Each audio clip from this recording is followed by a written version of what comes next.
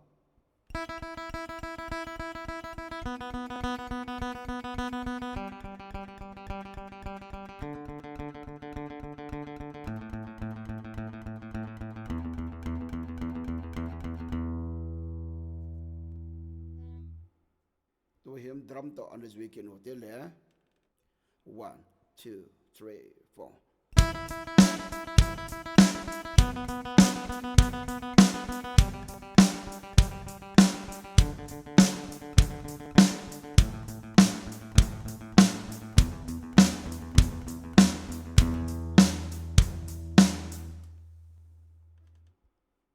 Thì chú hết điều hi in. Thì 16 knots hi lùng liêng ta xây bằng va chú quarter knot là pan a knot 16 knots chân hi ibol jing điều có tia lệ guitar hi ipe phat lệ number 1 sẽ ki ngay lo group ipe ne jong khat ipe ne jong ala jong ki mix le le ni khat che dan hi chu hai ta nan zo ting le nung ting le speed tum de dan ho jong or ta hi chi hung hai to de hen tua ibol lo hi zit lam picking che dan bo se hi in abana velama to su go ma tum ding pa hi exercise ibol ki de wa ade di in hi chia tham ka se nom hi kum tam ji le kum hlom ji jong hi di pon a kum tam hon jong chi all la ball jing ding a have a to a he ge au min a thim ba to a thim ge au min practice na ball phat le a hlom pe na 30 minute ho be chu to min lang ni rum ke kia lu so le wa tum jong chu aban le ke khop ya ki tum ngap lo wa hi na bol zo ba le apung kala tam chana da bol long ho poi a hi in beginner ho ading a chi all ta in ho den lang to ai tum mu chana no ma le agang ze minute ya yong le tempo 60 la dung angan the lam pen in down in lang tum to bin lang ne het dung zu yen to ai tum nau hi tempo za khat la hi in a hin la zit lam bo se tum de dan bo i bo i pi na lai hi je hin adang ha gya da ta dio ten he che bo zo ta dio ten aban ting le ve lama ang ki tum de pa to hin ve lama tum kop dio pa to aban in che yo pha ting le khot ri jam chi ri dan all la ban ban ai che thi dan ba hu chi ki dio wa hi in zit lama chi ki tum dan hi lung ding ten an ki zir zom jong te ti chu a chai na kan se no ma hi in tu chana channel ho hin be ho in tir kho ho ave belen chung ba ka ki pa e ken jong ka bol thei kham phat kan ni kham ma kan bol jing ding hi in tua hi beginner be not sim dan ho be a basic ho be hi thama sim dinga in mona het dinga poimo in mun be akona tham kha be ek het do thiu wa a hi le hoi lai mun jong la class i chin mun wa tham kha be phachom dham ti a chui bol wa hi mun dang danga class bol nom ho adinga jong he che gital lam panga dinga hi chi na bol o wa le na zir na mun na oi zo hobin na sata hi a hi dan no ma sa ma dinga hi he cho hi phat alu da hi in he che pa jong hoi tan nan bol jing jing deu thanom ta pan nang la na la thanom ta in lung ning tan hong ki zil jing wote 1 2 3 au min quarter note a note 16 note ka se banga quarter triplet to a note triplet ho cho bang he le som du ju ya ban nai chi de hen al ham pe a chi hong ki zil them go te bin ti to a chai na kan se hi ka ki pa e ban le ki mu ki taw ti le